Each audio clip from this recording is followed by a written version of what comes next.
Good morning everyone. I am Hemlata Kanniyappan doing my research under the guidance of Dr. Vignesh Muthuvijayan. Today I will be explaining about bone tissue engineering. I will start with a brief introduction about bone and its functions. What is a bone? Bone is a substance that forms the skeleton of the body. To be more clear, it is a natural composite material that is composed of organic collagen phase and an inorganic hydroxyapatite phase. The hardness of the bone is mainly due to the presence of hydroxyapatite, which is composed chiefly of calcium phosphate and calcium carbonate. Whereas the toughness and the viscoelastic behavior is mainly due to the presence of collagen. The major function of the bone, as we all know, it makes the foundation for our bodily locomotion, and it acts as the load bearing capacitor to our skeleton. It protects the internal organs. It also houses the biological elements that are required for hematopoiesis, which is the process that are responsible for the formation of blood cellular components. It traps the dangerous metals, for example lead, and also it maintains the homeostasis of key electrolytes, whereas it maintains the equilibrium between the cellular components. In addition, of above all the function, bone is engaged in a constant cycle of resorption and renewal. That's why we call bone as a dynamic in nature. So, the defect in bone and the treatment of bone defects due to severe trauma or several pathological disorders like bone tumor or infection possesses a major threat to the surgeons worldwide, and it is a serious health problem, global health problem. Amongst the transplants made, bone is considered to be the second mostly transplanted tissue after blood. Bone loss due to damage is a serious challenge to orthopedic surgeons, especially when the bone loss is massive. Bone grafting is the commonly used surgical method to enhance bone regeneration. Over 2 million bone grafting procedures are performed worldwide in every year. The treatment of bone grafting includes autografting, whereas where we graft a tissue from the same individual. It is considered to be the gold standard treatment because of its ideal biocompatibility in terms of structural as well as immunological point of view. And the second higher option is allografts, where we graft a tissue from different individual of same species. Though autografts or allografts are considered to be the standard treatment for bone grafting, but in autograft, it requires the harvest of site. It not only increases the pain, but also increases the time of surgery, bleeding and donor site morbidity. It also leads to nerve injuries at multiple harvest sites due to surgeries. Whereas in cases where we need a large amount of tissue to be transplanted, it cannot be done using autograft procedure because the availability of the tissue is limited. Whereas in allografts, it is associated with pathogen transfer and also immune rejection. So, we need a better treating option to enhance bone regeneration or to repair the bone defects. We need an option where it overcomes the all other above said limitation.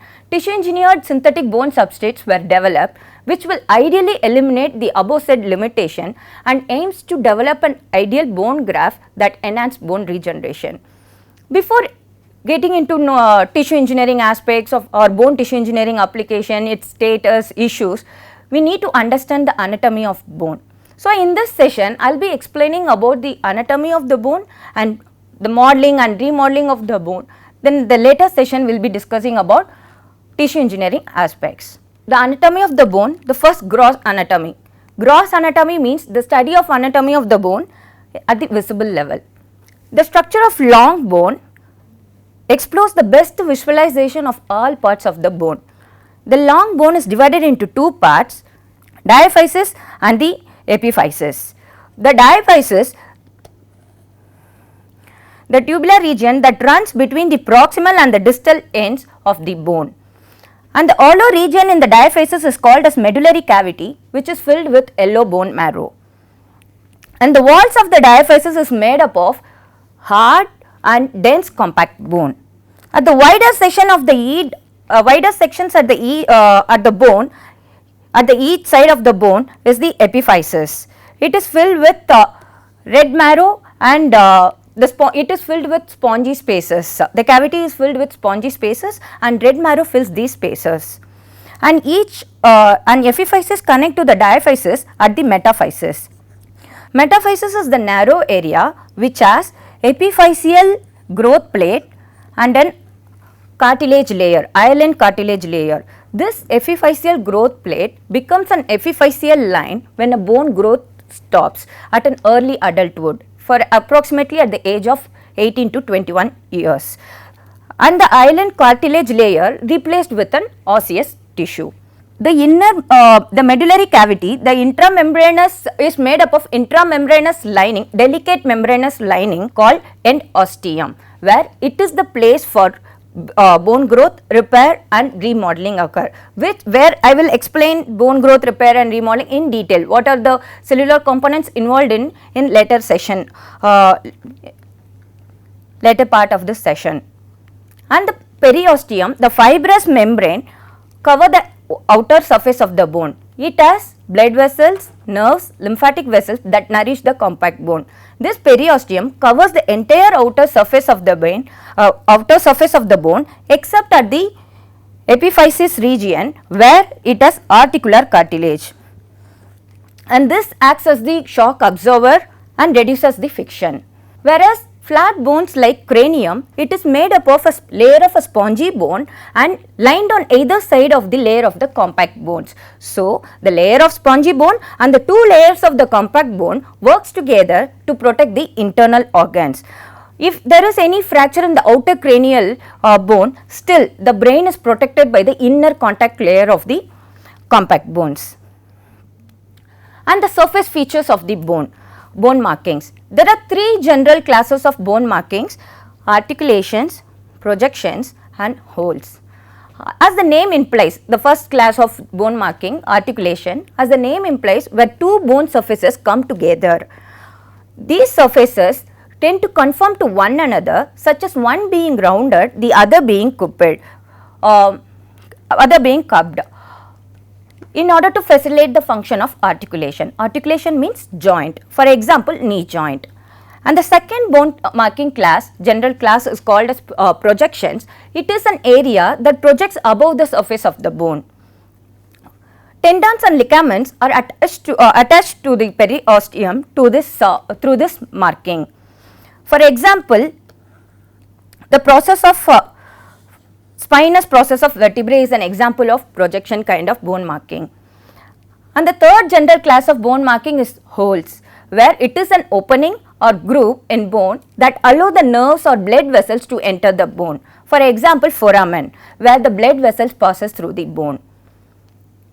The next we need to discuss about bone cells and tissue, which plays a major role in tissue engineering aspects. We need to know about what are the cells present in the bone.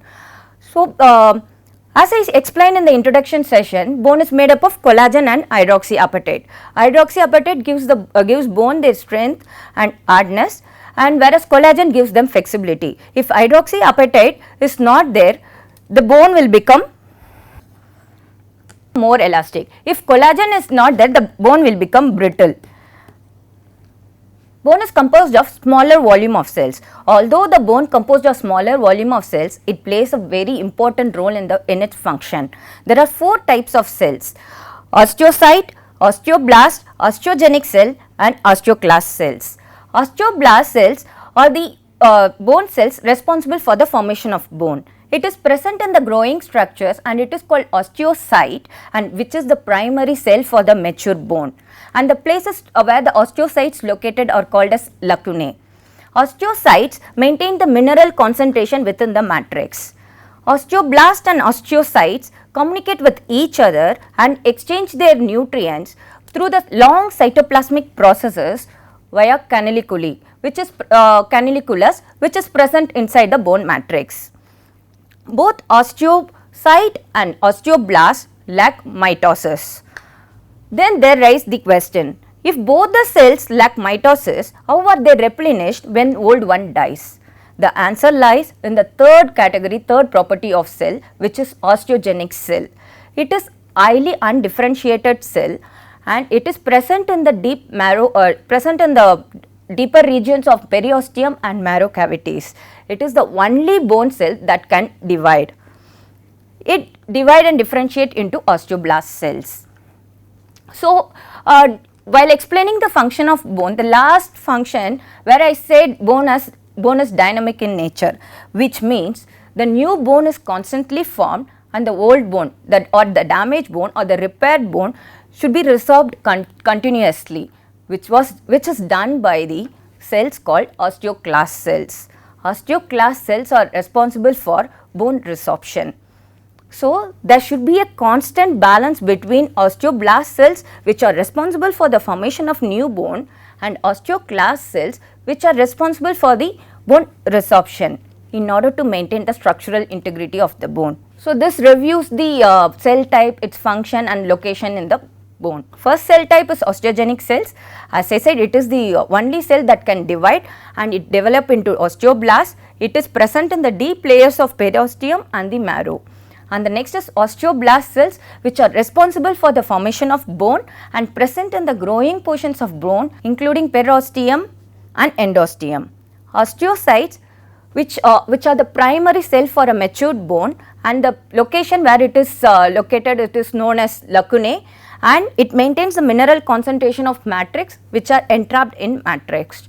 Osteoclast cells are responsible for bone resorption and it is present at the bone surfaces and at sites of old, injured or unneeded bone. These osteoclast cells are formed from monocytes or macrophages, which are two white blood cells. They are not originated from osteogenic cells, and the details of compact and spongy bone are well explored by its histology. The compact bone is the stronger bone of the two and it gives support and protection, and it is denser, stronger than the spongy bone. It is found under the periosteum and diaphysis of the long bone. The microstructural unit of compact bone is called as osteon. It is called as osteon. Each osteon is made up of concentric rings of calcified matrix.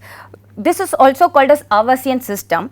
These osteon is made up of concentric rings called lamellae, concentrated rings of calcified matrix which are called as lamellae. Okay, running towards the center canal of the osteon, center to the osteum, it is the central canal where it has blood vessels, lymphatic vessels and nerves. This is also called as Avasian canal, and this blood vessel, nerves and branches off at the right angles through the Oaksman canal or perforating canal which connects to the periosteum or endosteum.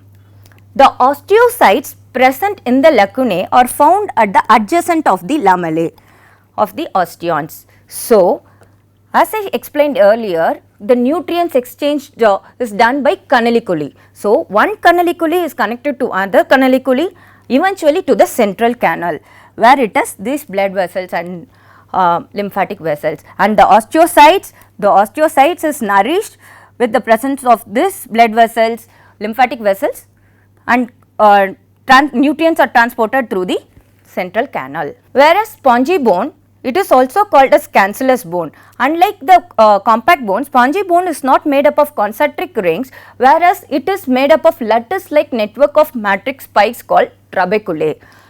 This provides strength to the bone.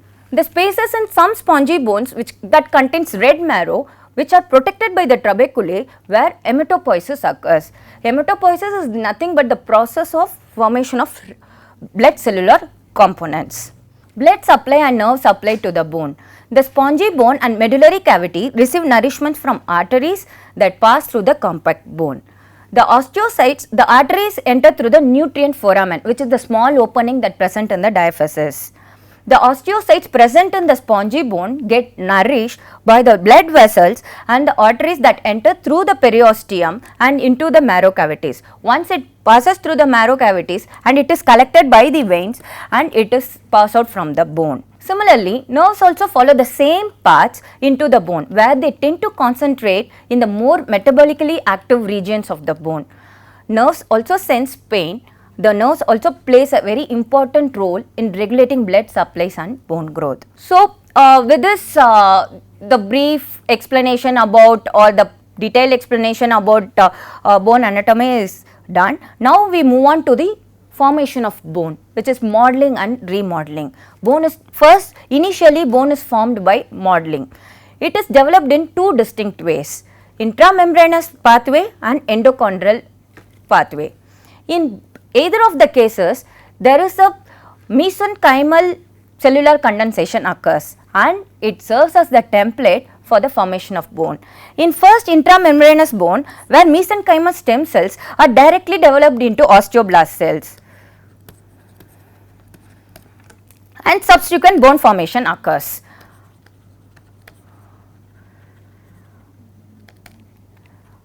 For example, bones in mandible, clavicle or few cranial bones are formed by this process, whereas in endochondral pathway, where most of the bones like long bones in our body occurs formed through this pathway, where the mesenchymal progenitor cells developed into chondrocytes. First they are developed into chondrocytes, then they form a cartilaginous layer, cartilaginous matrix, calcified matrix, then the subsequent bone formation occurs. So, these are the two pathways where the formation of bone occurs. Then the remodeling of bone takes place. We know that the skeleton is a metabolically active organ that undergoes continuous remodeling throughout the life. This remodeling is necessary in order to maintain the structural integrity as well as to maintain the mineral concentration within the matrix. Remodeling of bone begins at the early fetal stage and also once the skeleton is fully formed in young adults. Afterwards, all the metabolic activity will take place in this form. This remodeling consists of highly regulated series of highly regulated steps which involves the interaction of two cell lineages.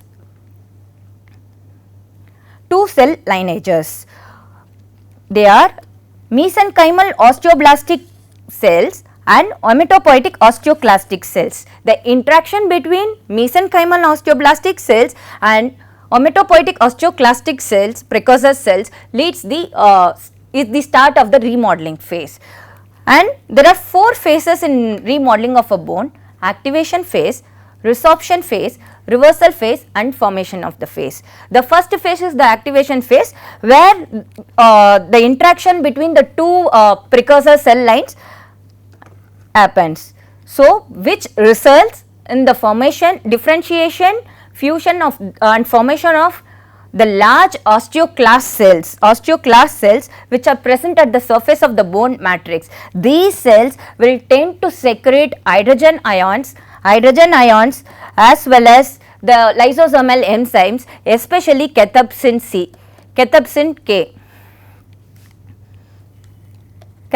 K. These two will degrade all bone cellular components including collagen at low pH. And this is the resorption phase. The resorption phase where the cells interact with the hematopoietic precursor to form osteoclasts, and the reversal phase, the complete resorption takes place. The complete resorption of bone by osteoclast takes place in the reversal phase and initiates the formation phase. In this formation phase, mesenchymal osteoblastic cells will start to produce osteoblasts which fills the cavity which are resorbed by the osteoclast, thereby it lay down the bone matrix. So, this how the remodeling of bone occurs. The first is the interaction between two precursor cell lines, which is hematopoietic osteoclast cell and mesenchymal osteoblast, and then they form the osteoclast cells. This osteoclast cell involved in bone resorption and it resorbs the bone matrix completely, whereas there is an formation of osteoblast cells which fills the cavity of the bone resorbed matrix. So, this is how bone modeling and remodeling, formation of bone occurs. If there are any abnormalities present in this bone remodeling, will lead to various skeletal disorders. For example, osteoporosis, hypothyroidism and hyperthyroidism, hyperparathyroidism and hyperthyroidism, Paget disease, orthopedic disorders, osteopetrosis. These are the skeletal disorders which are due to the abnormalities happen in the bone remodeling cycle. So, osteoporosis is defined as the loss of bone mass and strength which leads to the increase in propensity to fracture. It is type 1 and type 2. Type 1 is called as postmenopausal osteoporosis and type 2 is called as senile osteoporosis. Recently, studies of literature have proved that deficiency of estrogen, which is the important systemic hormone for the bone turnover. If there is deficiency of estrogen, it leads to osteoporosis. So, this deficiency or the osteoporosis reasons can be mainly due to 3 reasons.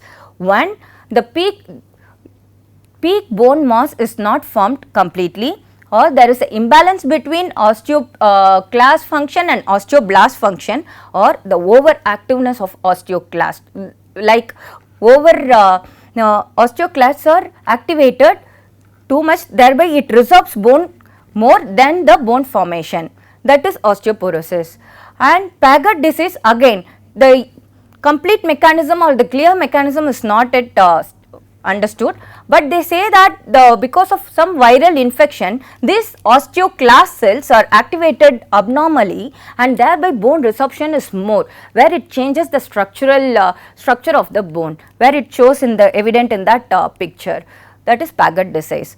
In osteopetrosis, osteoblast function is loss of osteoblast function. Bone formation is not that great when compared to bone resorption. So, there should be a balance between the formation of bone or the resorption of bone in order to maintain a proper shape of the bone. Otherwise, it will lead to a variety of skeletal disorders.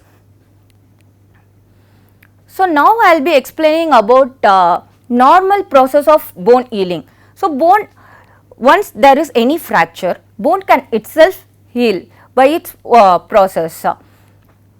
It can be repaired by the process of both intramembranous and endochondral bone formation. First it starts with the hematoma formation accompanied by the inflammatory response. Then it starts recruiting the signaling molecules. For example, interleukin, fibroblast growth factors, bone morphogenetic proteins which are responsible for the formation of bone. Once after recruiting signaling molecules, at the place of cortex and periosteum, intramembranous bone formation immediately occurs. Then it stabilizes the fracture by the formation of callus, which is by chondrogenesis. Chondrogenesis is the activation of chondrocytes, which is highly similar to endochondral ossification. Then once the tissue reaches its maturity, the chondrocyte proliferation decreases and the calcify the matrix. The growing blood vessel which carries chondroclasts and osteoblastic progenitors. This chondroclast will resorb the calcified cartilage, and whereas the osteoblastic progenitors will help in the formation of new bone, and the remodeling of new bone will starts. So, thus by it yields the repair or fracture. As we know that bone is highly vascularized tissue, though it can heal by itself, beyond certain point or beyond critical point, clinical intervention is required, where the future treatment option is bone tissue engineering. Bone tissue engineering is considered to be the future treatment option. In next session, we will be discussing about its status or key components involved in the bone tissue engineering. Thank you.